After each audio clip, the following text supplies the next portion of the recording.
نحمده ونصلي على رسوله الكريم اما بعد فاعوذ بالله من الشيطان الرجيم بسم الله الرحمن الرحيم رب اشرح لي صدري ويسر لي امري واحلل عقدة من لساني يفقهوا قولي۔ السلام علیکم ورحمۃ اللہ وبرکاتہ۔ ناظرین، پروگرام دعا کیجئے کے ساتھ آپ کی خدمت میں حاضر ہیں۔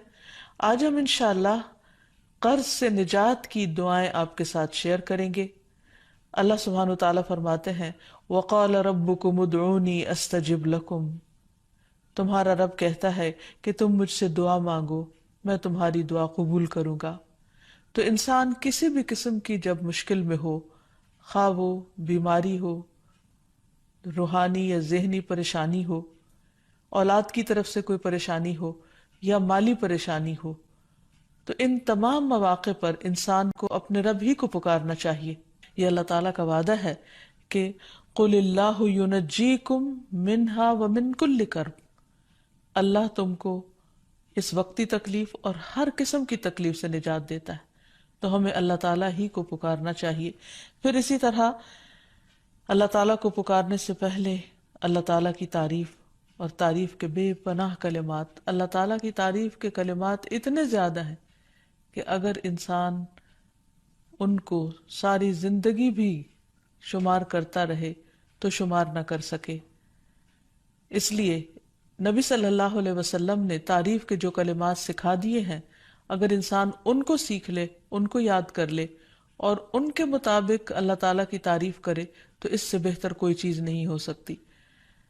تو تعریف کے یہ کلمات جو نبی صلی اللہ علیہ وسلم نے ہمیں سکھائے، اللہ اکبر کبیرہ والحمد للہ کثیرہ وسبحان اللہ بکرۃ واصیلا، اللہ سب سے بڑا ہے، بہت ہی بڑا، اور سب تعریفیں اللہ تعالیٰ ہی کے لیے ہیں، اور میں صبح و شام اللہ کی پاکی بیان کرتا ہوں۔ اور حق بھی یہی ہے کہ انسان صبح و شام اللہ سبحانہ وتعالیٰ کی تعریف بیان کرے، اس کو ہر عیب اور نقص سے پاک قرار دے، کیونکہ وہ ہے ہی اس لائق اور یہ اس کا حق ہے۔ جہاں تک قرض دینے لینے کی بات ہے تو اس سلسلے میں ہمارا دین کیا کہتا ہے، چند باتیں اس سے متعلق عرض کریں گے۔ سب سے پہلے تو یہ کہ جب کوئی شخص ضرورت مند ہو، محتاج ہو اور قرض مانگے تو اسے قرض دینا چاہیے، کیونکہ کسی کی ضرورت پوری کرنا اللہ تعالیٰ کو بہت پسند ہے۔ پھر اسی طرح قرض لینے اور ادا کرنے کے بھی کچھ آداب ہیں۔ سب سے پہلی بات تو یہ کہ حتی الامکان کوشش کی جائے کہ انسان قرض لینے سے بچے، کیونکہ قرض لینے سے عموماً محبت کے رشتے اور تعلقات ختم ہو جاتے ہیں۔ ویسے بھی جب دوسرے انسان کو یہ پتہ چلتا ہے کہ قرض لینے والا یا مانگنے والا محتاج ہے، تو اس کے ضرورت مند ہونے کی وجہ سے یا اس کی مالی حیثیت کی کمی کی وجہ سے دوسرے کے دل میں اس کے مقام میں کمی آ جاتی ہے۔ تو اس لیے اس چیز سے حتی الامکان انسان بچے، اور پھر ہر معاملے میں انسان اللہ تعالیٰ ہی سے مانگے اور کوشش کرے کہ وہ لوگوں سے قرض نہ لے۔ لیکن پھر بھی انسان ہے، انسان کے لیے مالی معاملات، مالی مشکلات اس کے لیے ایک آزمائش ہوتی ہیں، ایک امتحان ہوتی ہیں، اسے دوسروں سے مانگنے کی ضرورت پیش آ جاتی ہے۔ تو ایسی صورت میں انسان صرف جائز ضرورتوں کے لیے مانگے، عیاشی کے لیے یا صرف خواہشات کی تکمیل کے لیے قرض نہ لے کسی سے۔ یہاں تک اس چیز سے روکا گیا ہے کہ اگر کوئی شخص حج پہ جانے کی بھی، یعنی اتنے بڑے نیک کام کی بھی خواہش رکھتا ہے اور اس کے لیے وہ قرضہ لینا چاہتا ہے تو اس سے منع کیا گیا۔ طارق بن عبد الرحمن سے مروی ہے کہ انہوں نے نبی صلی اللہ علیہ وسلم کے صحابی عبداللہ بن ابی اوفا سے سوال کیا کہ ایک شخص نے حج نہیں کیا، کیا وہ حج کے لیے قرض لے سکتا ہے؟ تو انہوں نے کہا کہ نہیں، یعنی حج جیسے نیک کام کے لیے بھی قرض نہیں لینا چاہیے۔ پھر اسی طرح قرض سے پاک ہونا جنت میں داخلے کی ضمانت ہے۔ نبی کریم صلی اللہ علیہ وسلم نے فرمایا، جس شخص کی روح اس کے جسم سے اس حال میں جدا ہو کہ وہ 3 چیزوں سے بری ہو تو وہ جنت میں داخل ہوگا: تکبر، قرض اور مال غنیمت میں خیانت۔ یعنی جو شخص ان 3 چیزوں سے بچ گیا وہ نجات پا گیا۔ پھر اسی طرح یہ ہے کہ بعض اوقات انسان کسی شرعی مقصد کے لیے قرض لیتا ہے، یعنی حقیقی ضرورت کے لیے قرض لیتا ہے، تو ایسی صورت میں عبداللہ بن جعفر فرماتے ہیں کہ رسول اللہ صلی اللہ علیہ وسلم نے فرمایا اللہ تعالیٰ قرض لینے والے کے ساتھ ہے، یعنی اگر کوئی واقعی حقیقی جائز ضرورت کے لیے لیتا ہے تو اللہ تعالیٰ اس کی مدد کرتے ہیں یہاں تک کہ وہ اپنا قرضہ ادا کرے، بشرطے کہ قرضہ ایسے مقصد کے لیے نہ ہو جو اللہ تعالیٰ کو ناپسند ہو۔ یعنی اس سے یہ بھی پتہ چلتا ہے کہ کسی ناجائز مقصد کے لیے، کسی حرام کام کے لیے اور محض خواہشات کی تکمیل کے لیے قرض نہ لیا جائے، اور اگر انسان جائز ضرورت کے لیے لیتا ہے اور پھر واپس کرے گا اور کرنے کی نیت رکھتا ہے تو اللہ سبحانہ و تعالیٰ اس کی مدد فرمائے گا۔ پھر اسی طرح یہ بھی یاد رکھنا چاہیے کہ انسان قرض لینے کے بعد اس کو ادا کرنے کی فکر کرے، کیونکہ جب انسان کسی کو قرض دینے کی یعنی قرض لوٹانے کی صلاحیت رکھتا ہو اور پھر قرض واپس نہ کرے تو ایسا کرنا بہت بڑا ظلم ہے۔ رسول اللہ صلی اللہ علیہ وسلم نے فرمایا قرض ادا کرنے میں مالدار کی طرف سے ٹال مٹول کرنا ظلم ہے، اور اگر تم میں سے کسی کا قرض کسی مالدار کے حوالے کیا جائے تو اسے قبول کرے، یعنی قرض خواہ کو کہا جائے کہ کسی دوسرے نے میرا قرض دینا ہے اس سے لے لو تو وہ مان جائے۔ پھر اسی طرح یہ ہے کہ آپ صلی اللہ علیہ وسلم نے اس بات کی بھی تلقین فرمائی کہ انسان جب قرض واپس کرے تو اچھے طریقے سے، بھلے طریقے سے، خوش دلی کے ساتھ دوسرے کو ستائے نہیں۔ پھر اسی طرح یہ ہے کہ ہمیں یہ بھی تلقین کی گئی ہے کہ جس کا قرض ادا کرنا ہو یعنی جس کا قرض لوٹانا ہو اس کو ہدیہ قبول نہیں کرنا چاہیے۔ ابو بردہ کہتے ہیں کہ میں مدینہ حاضر ہوا تو میں نے عبداللہ بن سلام رضی اللہ عنہ سے ملاقات کی۔ انہوں نے کہا آؤ تمہیں میں ستو اور کھجور کھلاؤں گا، اور تم ایک باعظمت مکان میں داخل ہو گئے، کہ رسول اللہ صلی اللہ علیہ وسلم بھی چونکہ وہاں تشریف لے گئے تھے اس لیے انہوں نے اس کو باعظمت کہا۔ پھر آپ نے فرمایا تمہارا قیام ایک ایسے ملک میں ہے جہاں سودی معاملات بہت عام ہیں، اگر تمہارا کسی شخص پر کوئی حق ہو اور پھر وہ تمہیں ایک تنکے یا جو کے دانے برابر بھی یا ایک گھاس کے برابر بھی ہدیہ دے تو اسے قبول نہ کرنا، کیونکہ وہ بھی سود ہے۔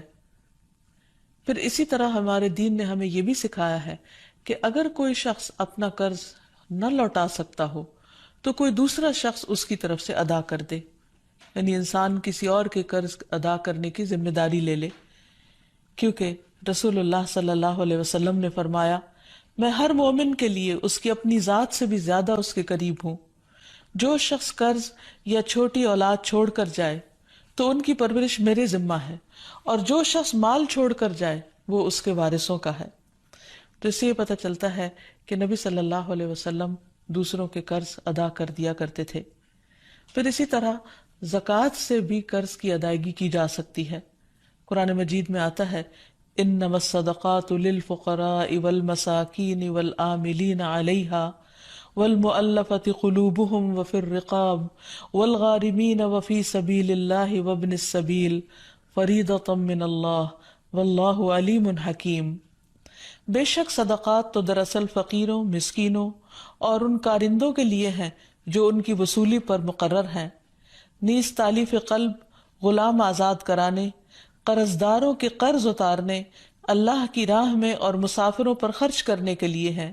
یہ اللہ کی طرف سے فریضہ ہے اور اللہ سب کچھ جاننے والا اور حکمت والا ہے۔ تو اس سے یہ پتہ چلتا ہے کہ اگر کوئی شخص مجبور ہو، تکلیف میں ہو، قرض کے بوجھ تلے دبا ہوا ہو تو اس کا بوجھ اتارنے کے لیے اگر ویسے کوئی ذریعہ نہ بن پائے اور کوئی مدد کرنے کو تیار نہ ہو تو پھر اس کی مدد زکوٰۃ کے مال سے بھی کی جا سکتی ہے۔ لیکن یہ بات یاد رہے کہ ہر انسان جو قرض لے وہ قرض ادا کرنے کی نیت رکھے، کیونکہ جو شخص قرض ادا کرنے کی نیت کرے گا اللہ سبحانہ تعالیٰ کی اس کے ساتھ مدد ہوگی، اور اس کے لیے انسان کو بھرپور کوشش بھی کرنی چاہیے۔ حضرت عائشہ کہتی ہے کہ نبی صلی اللہ علیہ وسلم نے فرمایا میری امت میں سے جو شخص قرض کا بوجھ اٹھائے اور اسے ادا کرنے کی کوشش کرتے ہوئے فوت ہو جائے لیکن وہ قرض ادا نہ کر سکے تو میں اس کا ولی ہوں، یعنی نبی صلی اللہ علیہ وسلم نے اس کو اپنے ذمے لیا۔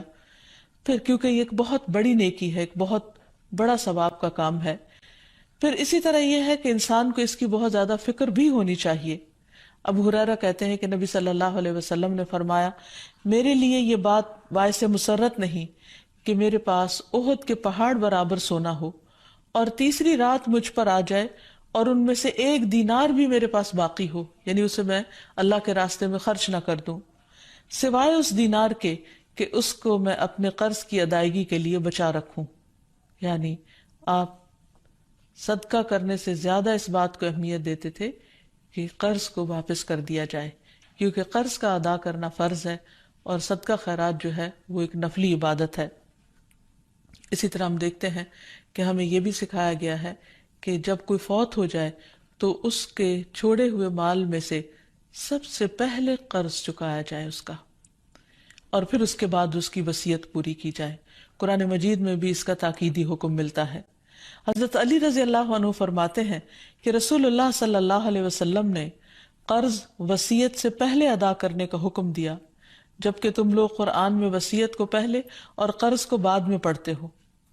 تو ابو عیسیٰ کہتے ہیں کہ عام علماء کا اس پر عمل ہے کہ وصیت سے پہلے قرض دیا جائے، کیونکہ قرض ادا کرنا فرض کے درجے میں ہے۔ اور پھر قرآن مجید میں پہلے کیوں آیا ہے کہ وصیت کو پورا کیا جائے؟ کیونکہ قرض والا تو قرض خواہ خود مطالبہ کر لے گا، لیکن وصیت جس کے حق میں کی گئی ہو سکتا ہے اسے معلوم بھی نہ ہو، تو اس کی اہمیت بتانے کے لیے کہ وصیت کو بھی پورا کرنا ضروری ہے۔ لیکن اگر میت جو ہے اس کے ذمہ قرض ہے اور اس کے ساتھ ساتھ وہ وصیت بھی کر چکا ہے تو پہلے قرض ادا ہوگا، اگر مال بچے گا تو وصیت پوری کی جائے گی۔ پھر اسی طرح یہ ہے کہ اگر کوئی شخص قرض ادا نہیں کرتا تو اس کی روح اس کی وجہ سے قید میں ہوتی ہے۔ سمرہ کہتے ہیں کہ رسول اللہ صلی اللہ علیہ وسلم نے ہمیں خطبے میں فرمایا، کیا یہاں بنی فلاں کا کوئی شخص ہے؟ تو کسی نے کوئی جواب نہیں دیا۔ پھر پوچھا، کیا یہاں بنی فلاں کا کوئی شخص ہے؟ پھر کسی نے کوئی جواب نہیں دیا۔ پھر آپ نے پوچھا، کیا یہاں بنی فلاں کا کوئی شخص ہے؟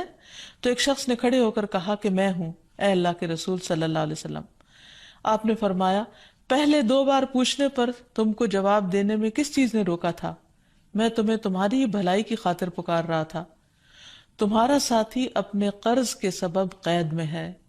سمرہ کہتے ہیں، میں نے اسے دیکھا کہ اس شخص نے اس کا قرض ادا کر دیا، یہاں تک کہ کوئی اس سے اپنا قرض مانگنے والا نہ بچا۔ یعنی آپ صلی اللہ علیہ وسلم نے اس بات کا اہتمام کیا کہ میت کی روح کو آزاد کرانے کے لیے اس کے قرضے چکا دیے جائیں۔ یاد رہے کہ شہید سے بھی قرض معاف نہیں۔ عبداللہ ابن عمرو ابن العاص کہتے ہیں کہ رسول اللہ صلی اللہ علیہ وسلم نے فرمایا، شہید سے سوائے قرض کے سب گناہ معاف کر دیے جاتے ہیں۔ نبی صلی اللہ علیہ وسلم نے ایسے شخص کا جنازہ پڑھانے سے انکار کر دیا جس کے ذمہ قرض تھا۔ ابو ہریرہ کہتے ہیں کہ نبی صلی اللہ علیہ وسلم کے پاس جب کوئی جنازہ لایا جاتا تو آپ پہلے یہ سوال پوچھتے کہ کیا اس شخص پر کوئی قرض ہے؟ اگر لوگ کہتے کہ ہاں تو آپ پوچھتے کہ اسے ادا کرنے کے لیے کیا اس نے کوئی مال چھوڑا ہے؟ اگر لوگ کہتے کہ ہاں تو آپ اس کی نماز جنازہ پڑھا دیتے، اور اگر جواب میں نہ بولتے تو نبی صلی اللہ علیہ وسلم فرماتے کہ اپنے ساتھی کی نماز جنازہ خود پڑھ لو۔ یہ اس وجہ سے کہ لوگوں کو اس بات کا احساس ہو کہ قرض موت کے بعد بھی انسان کے لیے باعث وبال ہے اگر ادا نہ کیا جائے۔ پھر اسی طرح جو قرض ادا نہ کرنے کی نیت سے قرض لے، ایسے شخص کی بہت مذمت کی گئی ہے۔ نبی صلی اللہ علیہ وسلم نے فرمایا، جو کوئی لوگوں کا مال قرض کے طور پر ادا کرنے کی نیت سے لیتا ہے تو اللہ تعالیٰ بھی اس کی طرف سے ادا کرے گا، یعنی اللہ تعالیٰ مدد فرمائے گا اس کی۔ اور جو کوئی نہ دینے کی نیت سے لے کہ دینا نہیں، بس دوسرے کا مال ہتھیال ہو قرض کے بہانے، تو اللہ تعالیٰ اس کو تباہ کر دے گا۔ رسول اللہ صلی اللہ علیہ وسلم نے فرمایا، جو مرد بھی قرض لے اور اس کی نیت یہ ہو کہ قرضہ ادا نہ کرے گا تو وہ اللہ سے چور بن کر ملے گا۔ یعنی یہ معمولی بات نہیں ہے، بہت بڑا گناہ ہے اگر کوئی ایسی نیت رکھے۔ پھر اسی طرح ایک اور روایت میں آتا ہے کہ محمد بن عبداللہ بن جحش سے روایت ہے، وہ فرماتے ہیں کہ اللہ کے رسول صلی اللہ علیہ وسلم اس جگہ بیٹھے ہوئے تھے جہاں جنازے رکھے جاتے تھے، تو آپ نے اپنا سر آسمان کی طرف اٹھایا، پھر اپنی نگاہ کو نیچے کیا، پھر اپنا ہاتھ اپنی پیشانی پر رکھ کر فرمایا، سبحان اللہ، سبحان اللہ، کیا سختی اتری ہے۔ فرماتے ہیں کہ ہم نے پہچان لیا اور ہم خاموش ہو گئے۔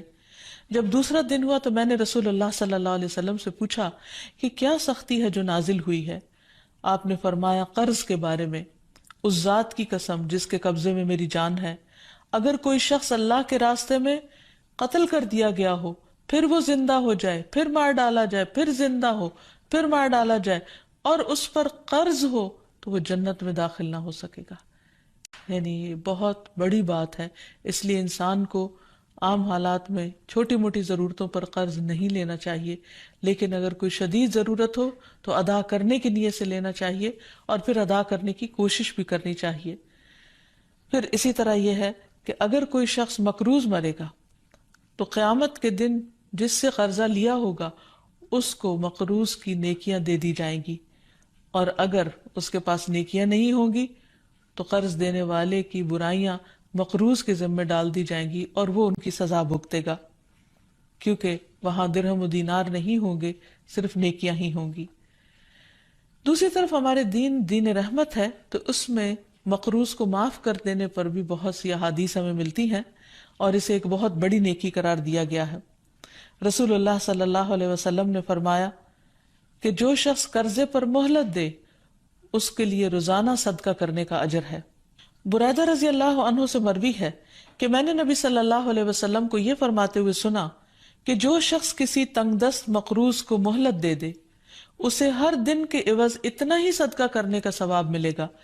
پھر ایک اور مرتبہ سنا تو نبی صلی اللہ علیہ وسلم نے فرمایا جو شخص کسی تنگ دست مقروض کو مہلت دے دے اسے ہر دن کے عوض دگنا صدقہ کرنے کا ثواب ملے گا۔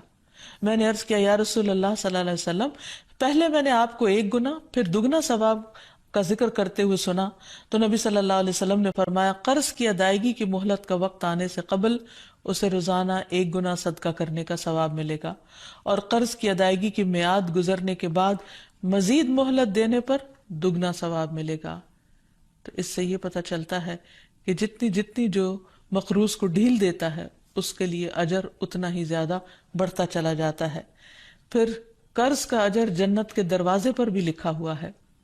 رسول اللہ صلی اللہ علیہ وسلم نے فرمایا ایک آدمی جنت میں داخل ہوا، وہ کیا دیکھتا ہے کہ اس کے ایک دروازے پر لکھا ہوا ہے کہ صدقہ کا ثواب 10 گنا اور قرضے کا ثواب 18 گنا ہے۔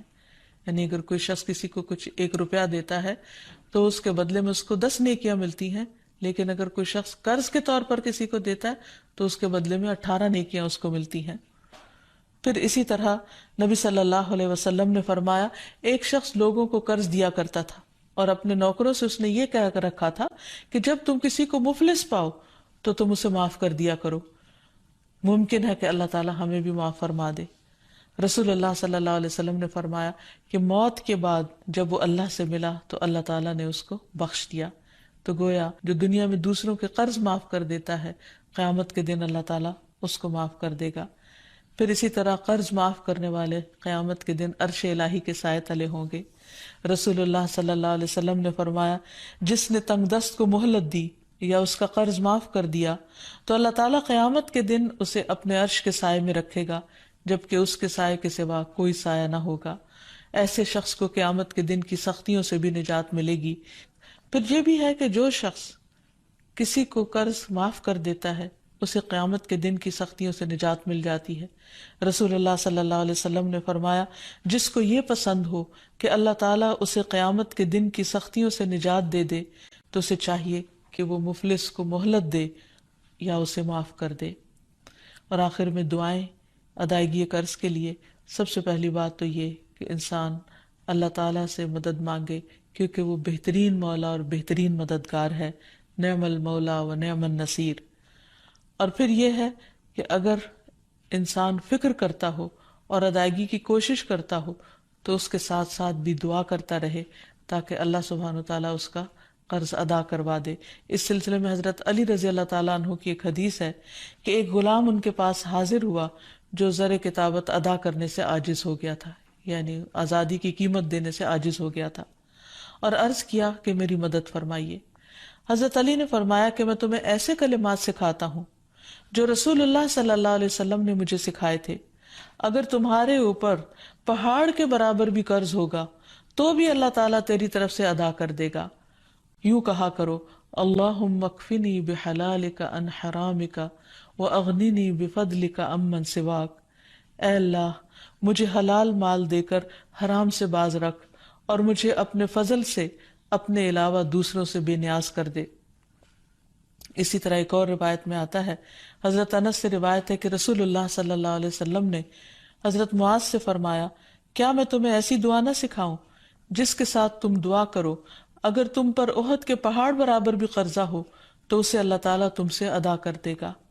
اے معاذ یہ پڑھا کرو، اللہم مالک الملک تؤتی الملک من تشاء وتنزع الملک ممن تشاء وتعز من تشاء وتذل من تشاء بیدک الخیر انک علی کل شیء قدیر، رحمن الدنیا والآخرہ ورحیمہما تعطیہما من تشاء وتمنع منہما من تشاء ارحمنی رحمتا تغنینی بہا عن رحمت من سواک۔ اے اللہ بادشاہت کے مالک، تو جسے چاہتا ہے بادشاہت دیتا ہے، جس سے چاہتا ہے ملک چھین لیتا ہے، جس کو تو چاہتا ہے عزت دیتا ہے، جس کو تو چاہتا ہے ذلیل کر دیتا ہے۔ تیرے ہی ہاتھ میں خیر و بھلائی ہے اور تو ہی ہر چیز پر قدرت رکھتا ہے، دنیا اور آخرت کا رحمان اور ان دونوں کا رحیم۔ تو جسے چاہتا ہے دنیا اور آخرت دیتا ہے اور ان کو جن سے چاہتا ہے روک دیتا ہے۔ مجھ پر ایسی رحمت فرما جو مجھ کو تیرے علاوہ کی رحمت سے بے نیاز کر دے۔ نبی صلی اللہ علیہ وسلم کی دعاؤں میں سے قرض سے پناہ مانگنے کی دعا بھی تھی۔ نماز کے بعد یہ پڑھتے تھے، اللہم انی اعوذ بک من المأثم والمغرم، اے اللہ میں گناہ اور قرض سے تیری پناہ مانگتا ہوں۔ کسی نے عرض کیا، یا رسول اللہ صلی اللہ علیہ وسلم آپ قرض سے اتنی پناہ مانگتے ہیں؟ آپ نے جواب دیا، جب آدمی مقروض ہوتا ہے تو جھوٹ بولتا ہے اور وعدہ کرتا ہے تو خلاف ورزی کرتا ہے۔ پھر سونے سے پہلے کی دعائیں جو ہیں ان میں بھی قرض کی ادائیگی کی دعا ہے۔ پھر اسی طرح سفر میں بھی قرض سے پناہ کی دعا ہے، کیونکہ مسافر کی دعا قبول ہوتی ہے۔ نبی صلی اللہ علیہ وسلم جب کہیں قیام فرماتے تو یہ دعا پڑھتے، اللہم انی اعوذ بک من الہم والحزن والعجز والکسل والبخل والجبن ودلع الدین وغلبۃ الرجال۔ اے اللہ میں تیری پناہ مانگتا ہوں غم اور رنج سے، عاجزی سے، سستی سے، بخل سے اور بزدلی سے، اور قرض چڑھ جانے اور لوگوں کے غلبے سے۔ تو یہ ہیں وہ چند مسنون دعائیں جو نبی صلی اللہ علیہ وسلم نے سکھائیں۔ اگر انسان ان کو پڑھتا رہے تو قرض سے نجات حاصل ہو جائے گی۔ اللہ تعالی ہم سب کو ہر طرح کی پریشانیوں سے محفوظ رکھے۔ وآخر دعوانا ان الحمد للہ رب العالمین۔